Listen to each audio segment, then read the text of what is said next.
Games. Board games, I might be talking about. Board games, but I'm not gonna shout. I am starting off this streaming with a little bit of singing, and after several years, I think I know how to give a good demo. I've been to many cons and shows and have never come to blows. Game demoing, it's what I'm talking about. Giving a good game demo, and I'm not gonna shout. Hello, good morning, good afternoon, good whatever it is, wherever you are. 10 a.m. ish UK time for Busy Beats and Board Game Blether, episode 842. What makes for a good demo?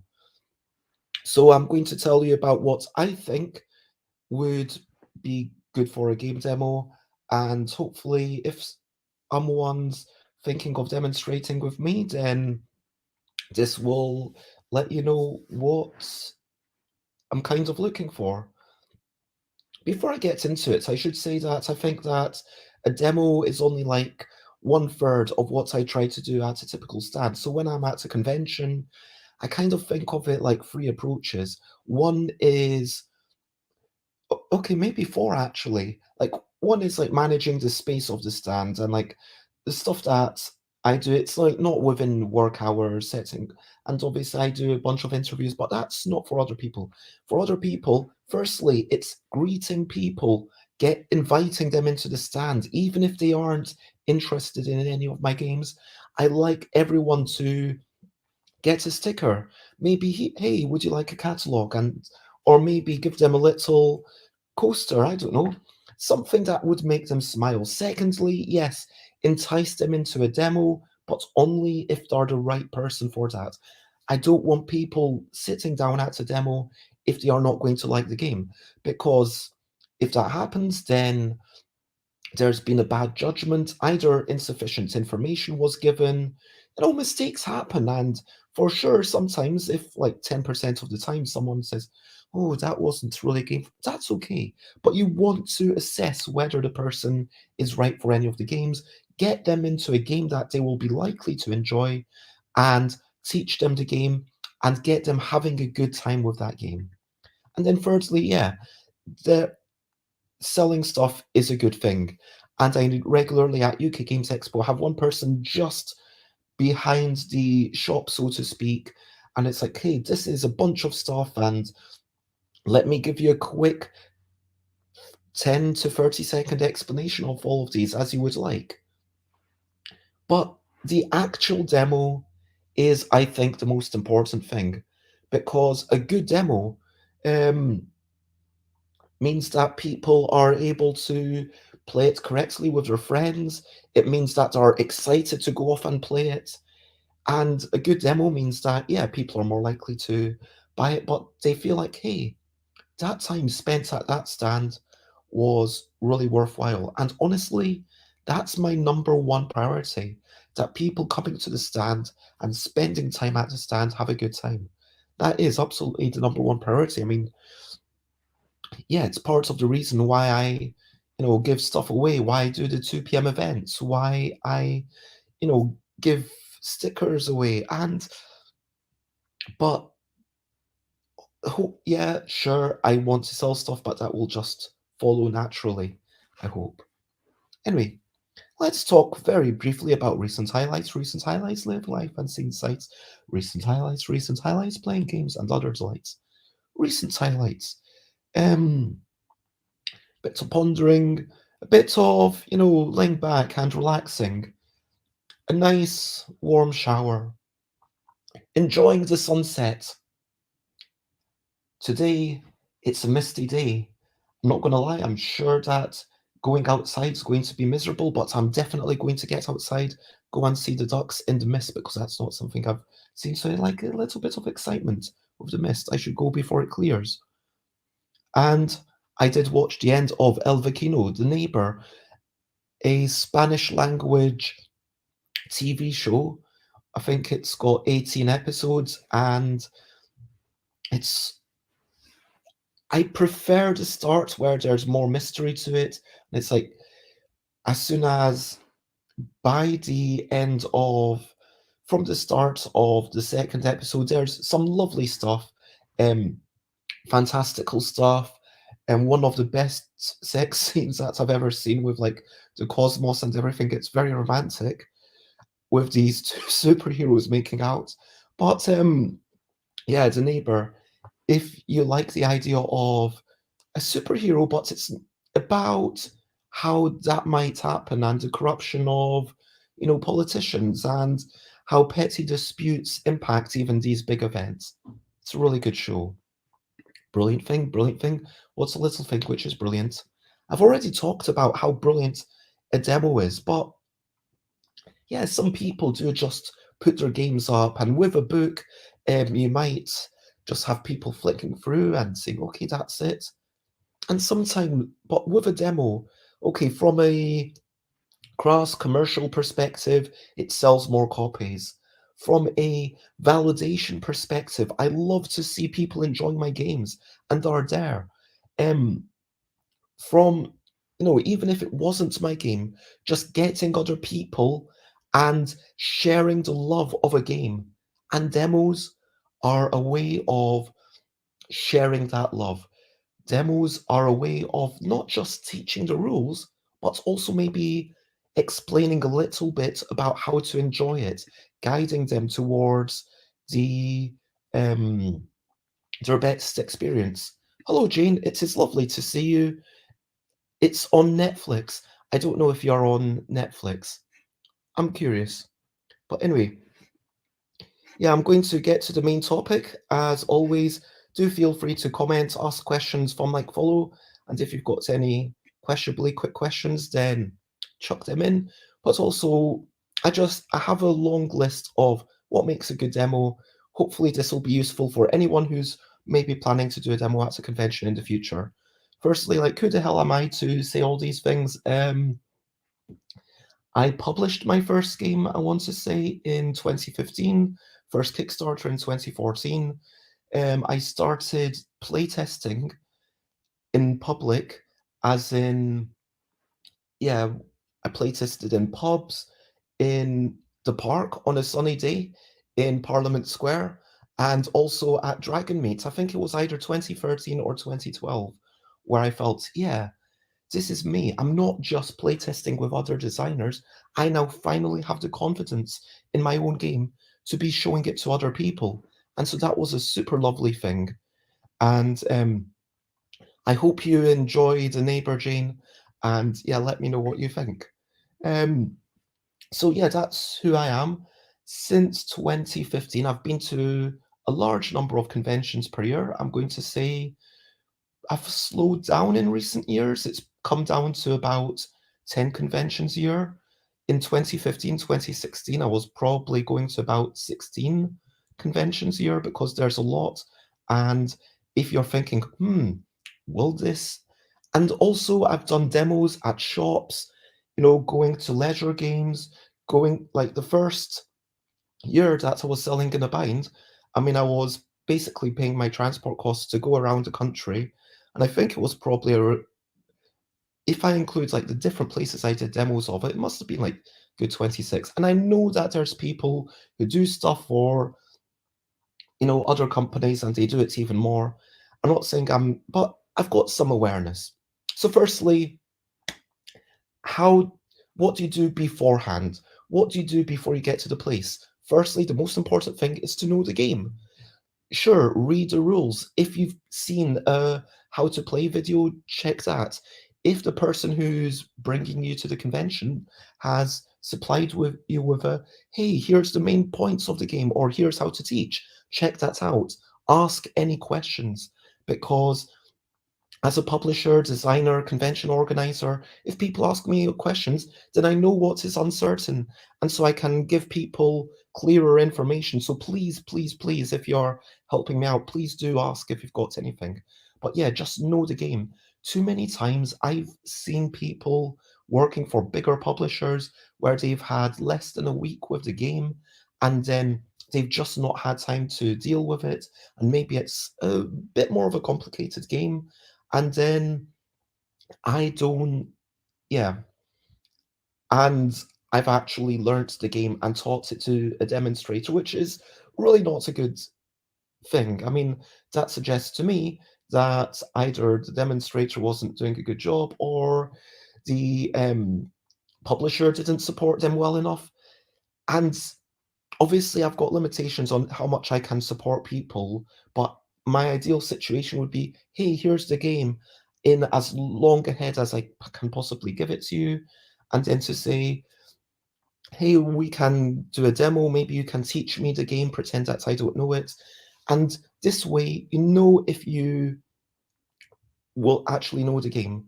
That sort of thing where, as someone who should know the rules perfectly, because I designed them all, then I can sort of step in and say, hey, that.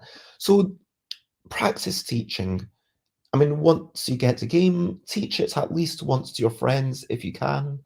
Um, I mean, it's always better if you can practice teaching more. And um, yeah, another really important thing to do is to play it. Understand the beats of the game. Get to know, okay, what's the points where people might get confused? What's the important things to actually know? Because when you're demonstrating it, you don't need to tell people every single thing. It's like, what do you need to know to just play the game? What do you maybe need to know as a rule that will come up every couple of games? And what would you be able to do? I mean, in a game about quickly matching words to pictures, but never words to words or pictures to pictures, in that game, you would, as a demonstrator, I would just split the deck and I would say, do any of these match? Okay, that's a word, that's a word, they're the same, but that's not a match, because remember, it's never words to words. And then once they start matching words to pictures, the idea of how much you need to split, that you can just say that as needed, and you say, okay, now it's your turn. You were the last person to pick up a card. And so learn what's the important things about the game. Also, maybe understand what's the twist. What's the yeah, so like, who is the audience? Who is it for? So when it comes to a convention, don't try to get everyone playing the game. Um, don't try to get everyone in the world playing your party game, because some people just like super long games. Conversely, don't try to get everyone playing your strategic game, because some people just like quick social games, and try to match the right game for the right person. Hello, Ori, it is lovely to see you. I hope you're having a good morning yourself. Lots of love. And so you've played a game, you've thought about, okay, who is the audience? Who is this actually for?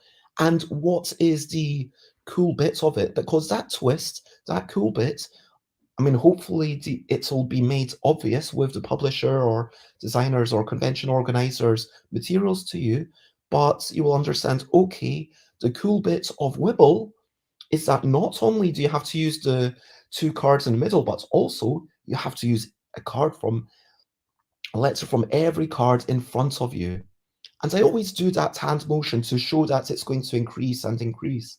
And people are like, oh, wow, that's going to potentially get very hard. And it does get potentially very hard, which is the nice bit. And if I say, like, do you want to play a word game? And then they're like, oh, I'm not sure. Well, then at a convention, I might say, well, it's super speedy and you don't need to know the spelling perfectly. And there's a really nice catch-up mechanism. So get an idea of what's the bits that you might want to share with the audience, ideally. So let's talk about how it happens on the day. You're at the convention, hopefully you know the game, you've played it, maybe the day before, like, because I do things last minute, if you're helping me out, maybe we went over things, or if you had time, maybe we did it over video call, I don't know. But when someone comes up to the stand, the most important thing to do is to just say hello or greet them somewhat way. So, like, never use a gendered honorific. I mean, there's no need for that. I mean, I can't believe I'm even saying this. I mean, I wasn't going to mention this as it's not in my notes, but just like I go to somewhere and sometimes like people say, "Oh, hello, sir," and then I have to say, "I am not a sir," and then they say, "Okay, hello, ma'am, how can I help you?" And there are also non-binary people, but like, don't assume things. It doesn't show respect. In this day and age, it just shows that you're a closed-minded individual. And I always say that that's one of the things that I have no time for at my stand. Um, Gendering of people that, unless you know them intimately and you know that this person is definitely a she or this person is definitely a he, then, third person gender neutral they is a thing. But anyway, just say hello. Maybe say, do you like word games? A small 3 second question. Do you like silly party games? Do you like cats? Ask them a question maybe. Um Sometimes as part of this greeting it can be, hey, do you like a catalog? Something to entice them in. But then when it actually gets to the game, have a 10-second or less pitch. I mean, ideally 5, 7, 8 seconds, something like that. And so for my recent games, the Bezzy Bargain Bags, I would say that the name is that pitch. So I would say, hello, would you like to play a game about wee whimsical creatures and trying to identify them after someone makes noises? And that's already told them all about the game. Whereas if it was Wibble, I might say, starts off saying like, hello, would you like a catalog? And then they might smile or might say, just jump into it and say, hey, do you like word games? Would you like to play? And then if they say, yeah, that might be it. And then it might say, okay, great, come over. Would you like to try one? Would you like to demo something that's super quick? Takes about 5 minutes to demo. And that's, a small ask. And say something that's literally true. If you need to take 10 minutes to demo it, say that it's going to be 10 minutes. If it's going to be 5 minutes, then brilliant. I do think that um, most of my games that have been released up until this point, except for a lot of the LDEC ones, which are some of them are more complicated, but there's at least 2 LDEC games that could be within that 5 minutes. Everything else definitely within that 5 minutes. You don't need a demo doesn't need to be the full game, and that's the thing. So when someone comes over to the table, give them a really quick overview. I guess I'll carry on talking about Wibble. I might say, okay, what you've got to do is use a word containing one of these letters and one of these letters. For example, and then here's where I might have 2 letters on the table, and if it was SG and AP, I would say you can say snap or saprolings, and then I'd give a few examples going backwards using different combinations of letters to show them what's possible. And then once they're done, I'll try and say, okay, great. Now, would you we flip over one and I can say blah, blah, blah, and I'll give an example and I'll take a card and I'll say, okay, but you would need to, you also use the card you've already taken.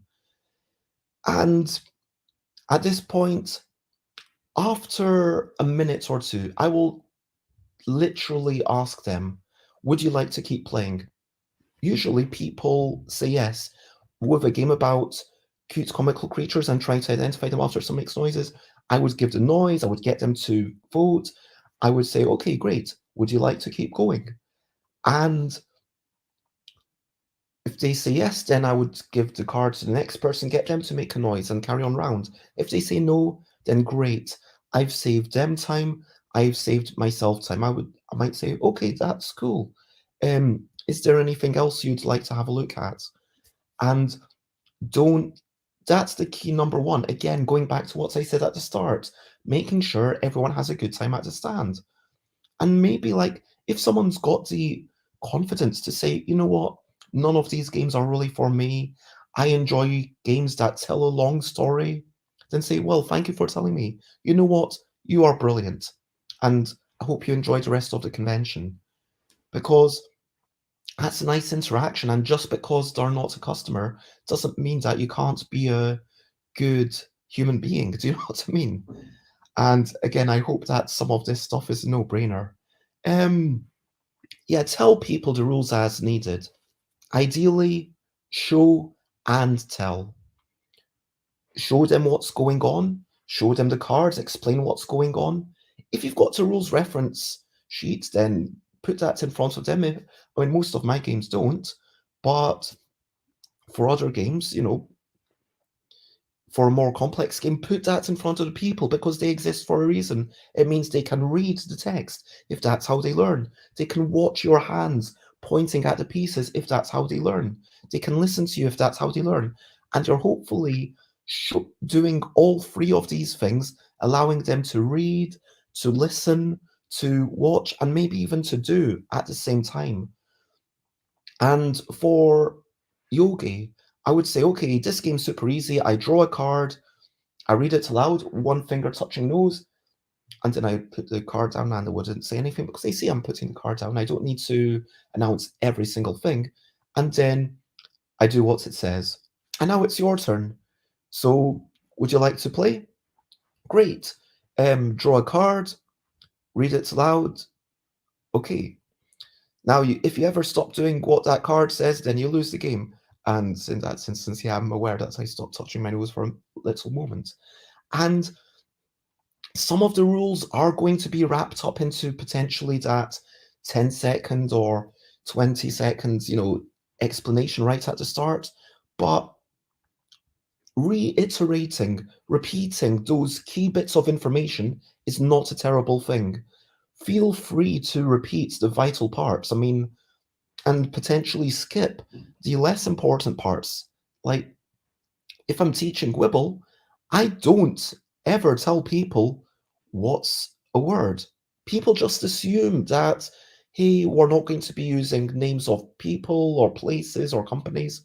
Like, people assume that you can't say London or Samsung or Bez or Jane or Josie. People assume that these are not real words. I mean, I'm not like, obviously we are real people. These are, you know what I mean.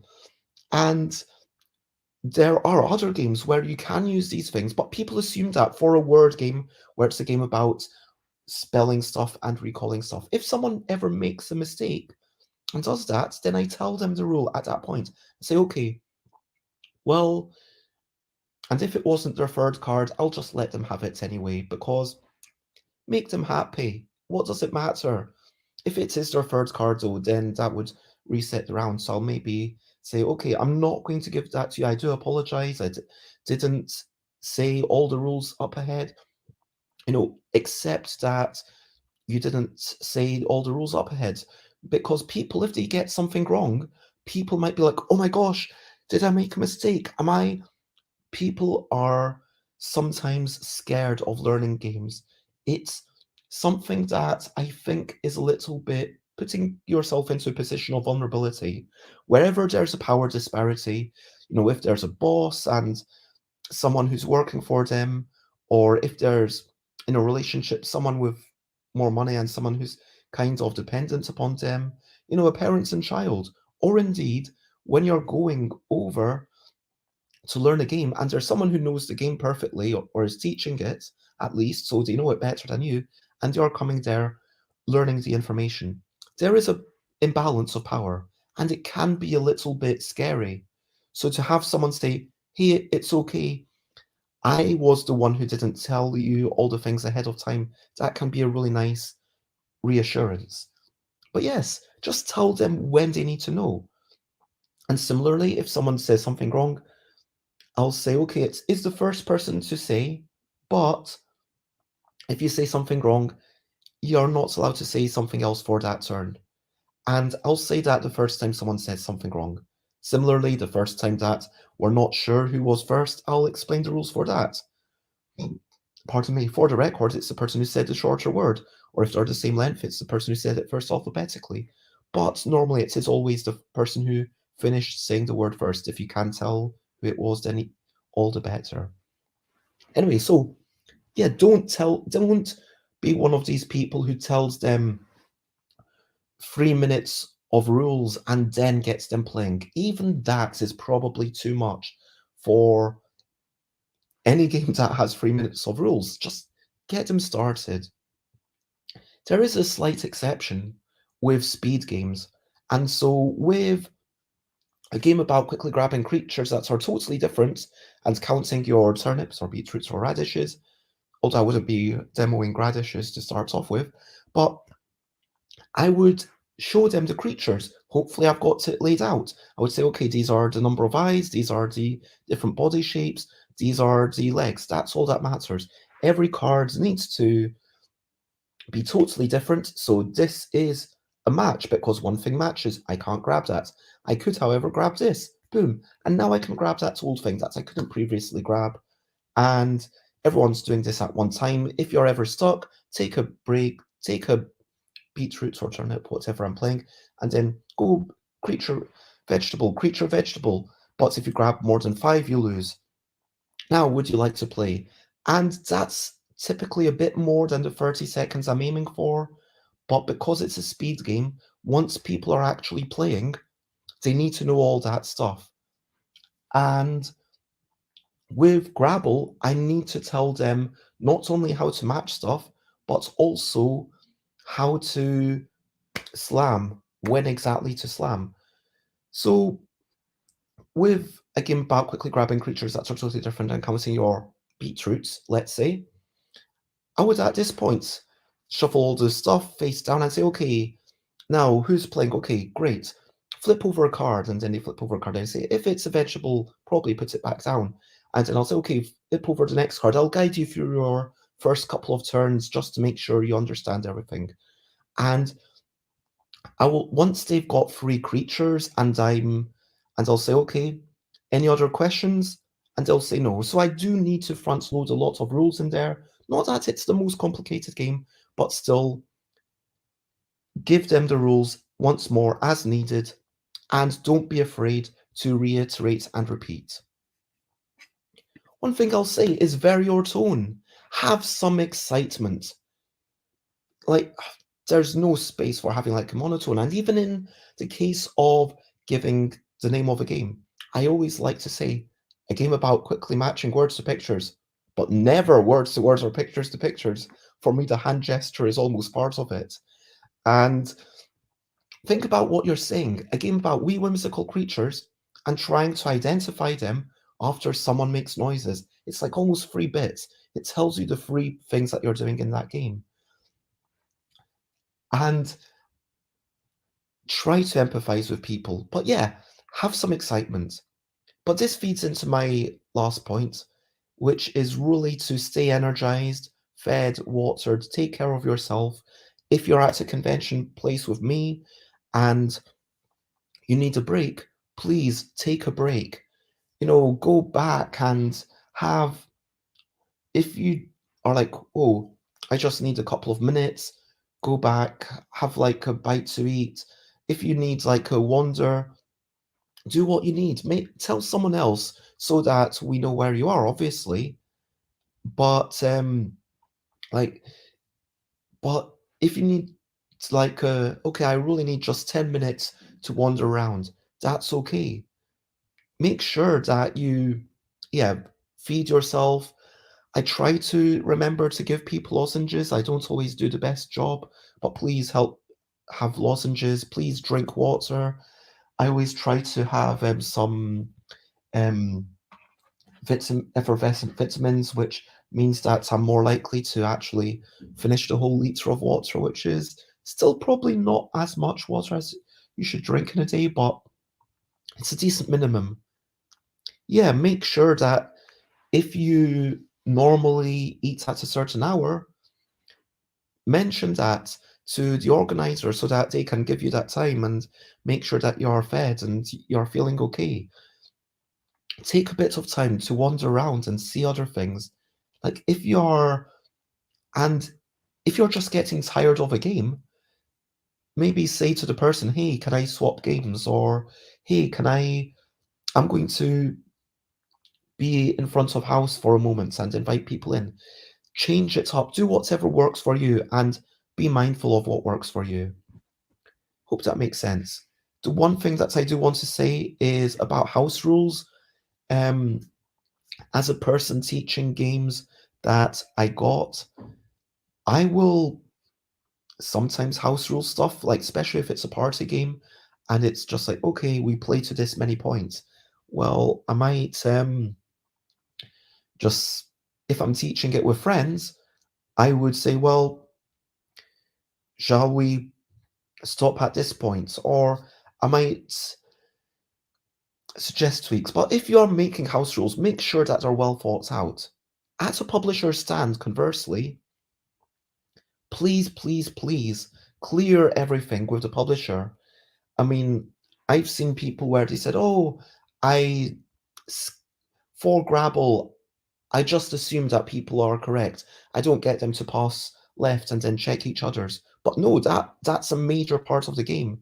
Yes, because people do make mistakes. Even I make mistakes with a game with one of my speed games sometimes. And making a mistake and having a rule to check back and check if you've made any mistakes is a big part of the game, because you can't just assume that people are doing everything correctly. I mean, you could, but that's not the kind of games that I want to make. I want to make carefully curated experiences that, yes, people could play purely for fun and hopefully have a giggle and have a good time, but also if they're playing to win and there's someone super competitive at the table, then they will still say, oh, yes, this works for me as well.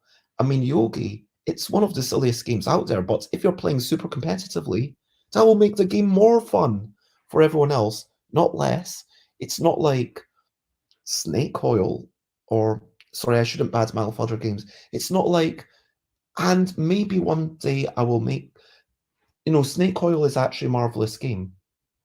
But yeah, it's like, what experience do you want to deliver? Who is this game for? And if you change any rules, that's possibly going to change the game. So please don't change any of the rules of my games unless you ask. Like, if it's just a case of, okay, we've played one round, would you like to keep playing? Oh, you're not too much into it. Well, would you like to see something else? Like, that's different. That's just showing them part of the game, but they understand that it carries on. But if you actually have it swap a number for a different number, or skip a step where they fit, I want people to go away, and if they remember everything that you've said, they will then be able to teach it to their friends, and maybe they teach it to their friends. And I was amazed by how many people who play Yogi have never read the rules, even like a few designer friends of mine, where they said, oh yeah, I played it, and so I never read the rules, and they weren't aware of the slow and sadistic mode, which is an option, but it's like more of a, well, that's not the way I teach it at conventions, because it's got a little bit more going on. But if people are, oh, that is really fun, but we like a bit more take that, then at this point, I would tell them, well, this has a slow and sadistic mode. Might not even demonstrate it. So you finish the game, they've learned the game, they've had a good time, ideally. What I like to do, actually, I should put it in an extra thing. I like to say, what did you think of that? I like to invite them to speak, give people opportunities to say their piece, give people opportunities to say, I wasn't too keen on that, or it's not for me, or at this point, yeah, I'm going to add another banner. What did you think? So, yeah, this is just something I've started doing in the past. couple of years. I can't remember doing this post-pandemic, pre-pandemic, sorry. And so you get a good sense of who the person is. Myself, I'm curious about what they thought, because then I kind of see it as ongoing research and development. It might give me ideas for how it should be changed for a future edition, or it might give me ideas for other games that could exist. Or it might, as a demonstrator, it might give you ideas for, okay, if they didn't like this because of X, then that means that they might really like this other game because of the same reason. Or it gives you something to talk about. Try to mention the availability, like if it's something that's pre-production, like a game where you bled or Scottish tournament, the game with the longest ever title, I would say, yeah, this is something that's hopefully going to go on Kickstarter in 2024, 5. Yeah, I'll do a lot of drawing when I'm.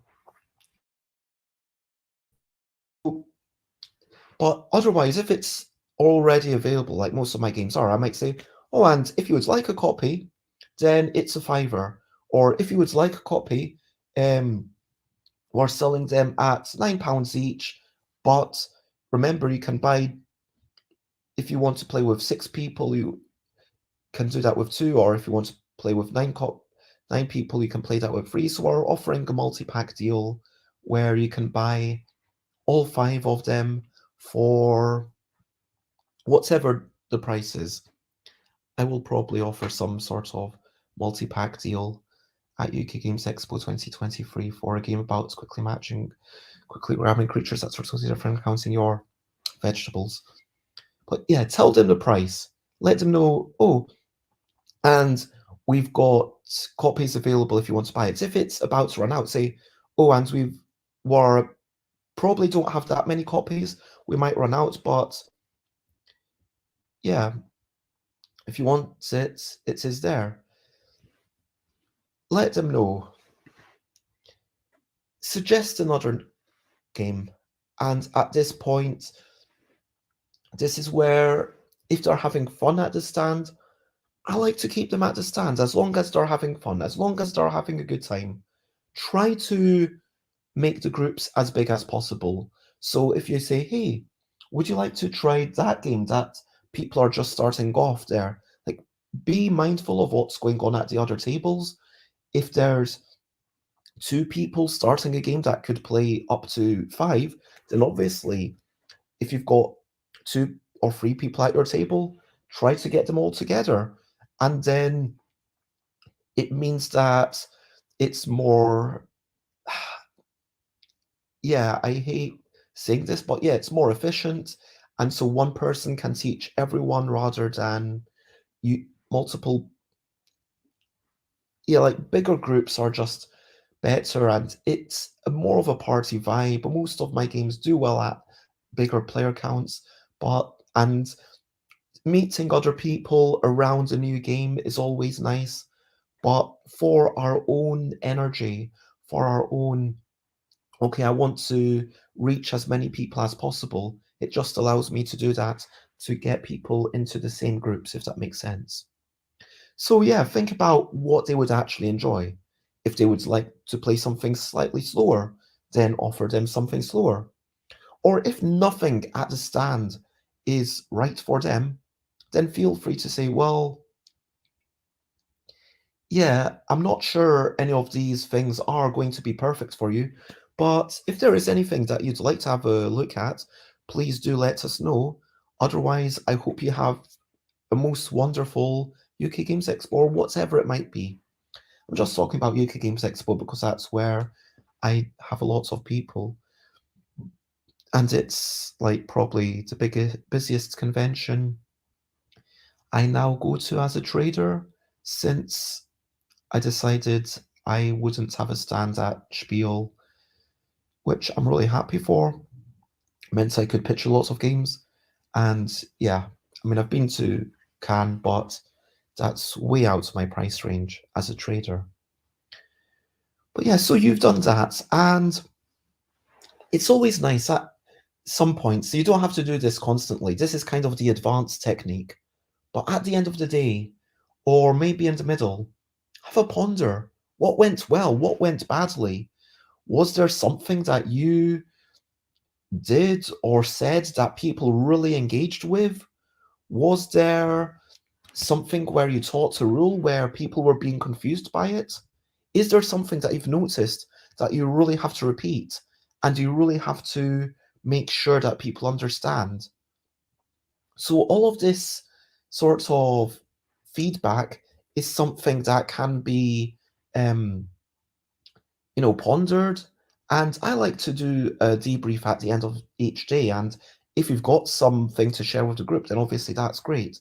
But also for yourself, like it might be nice to learn, not just for demoing games at a convention, but also, okay, if I'm making games myself or if I'm teaching games in general, it's useful to know what bits people will need reiterated.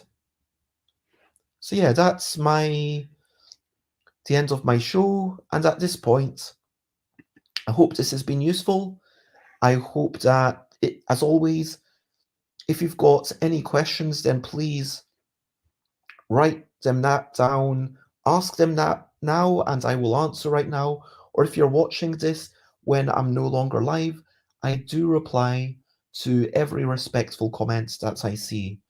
So if I've not replied in a couple of days, maybe I've not seen it, so please message me personally. But yeah, um, my question of the day, here's a little question before we go on our way. My question of the day to you is, yeah, firstly, do you have any tips yourself for demonstrating games? Is there anything that you feel I skipped over? Is there anything that you feel that you disagree with? Because disagreements always make for interesting conversations. And if you disagree, then maybe we can have a chat about that, potentially on one of these streams. But my question of the day would be, what game do you think you are best at demoing? I am going to say Wibble. I think I'm really good at demoing Wibble. I mean, I'm good at demoing. I've demoed a lot of my games a lot of times, but with Wibble specifically,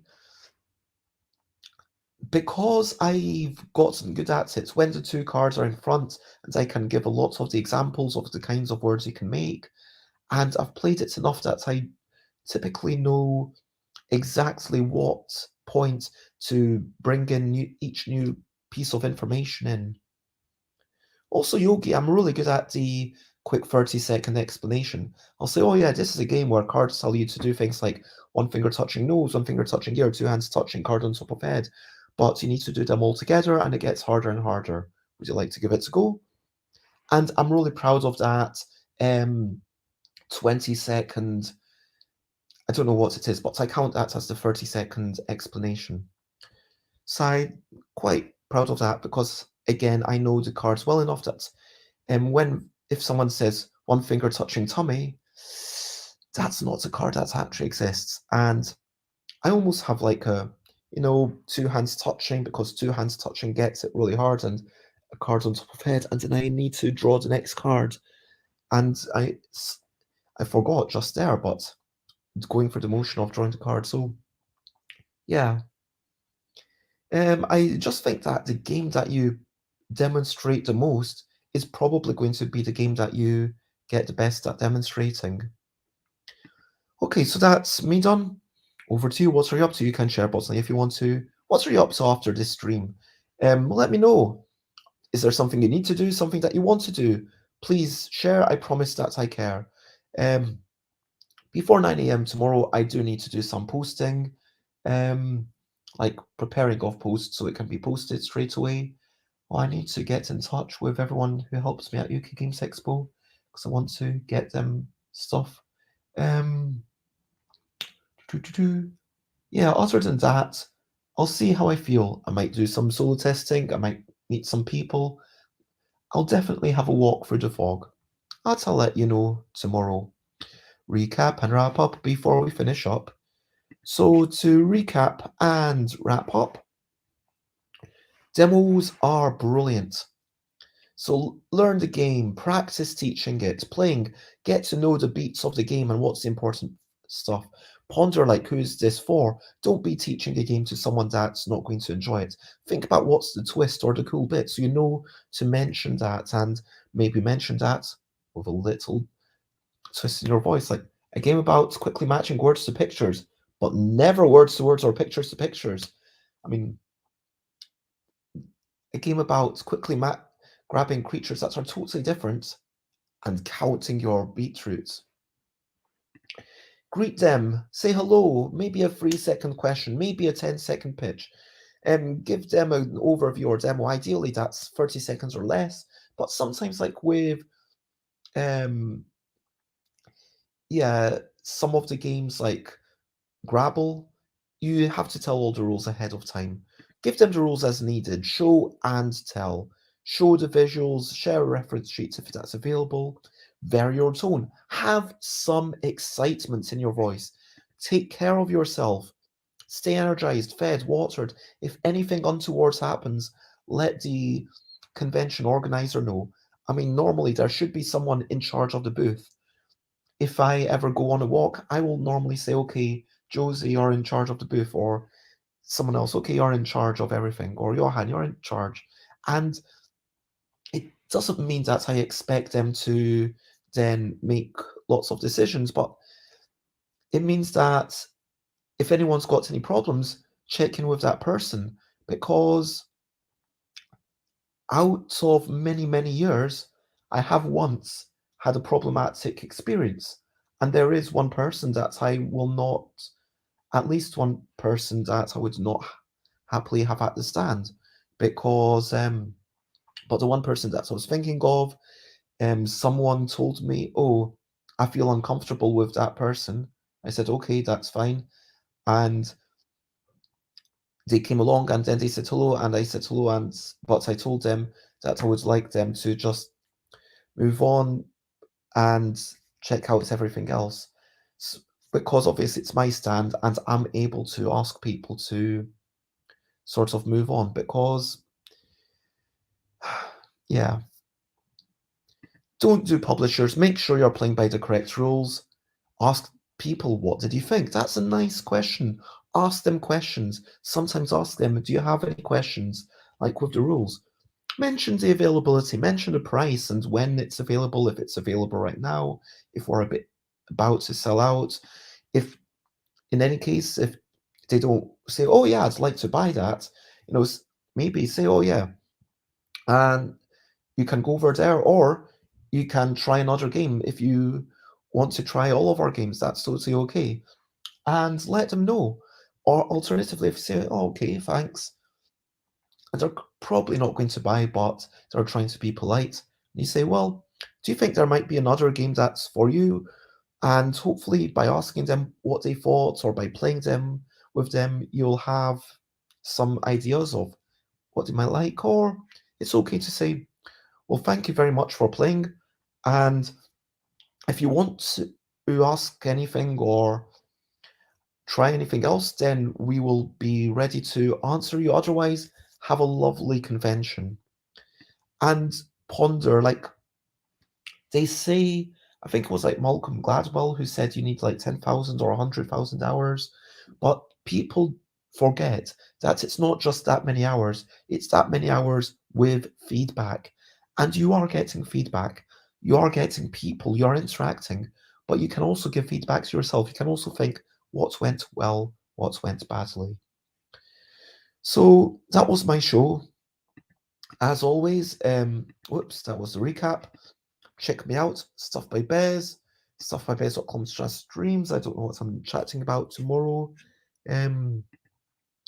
Tuesday will be Faranak Kon Mohammadi will be talking about games that were suitable for the classroom.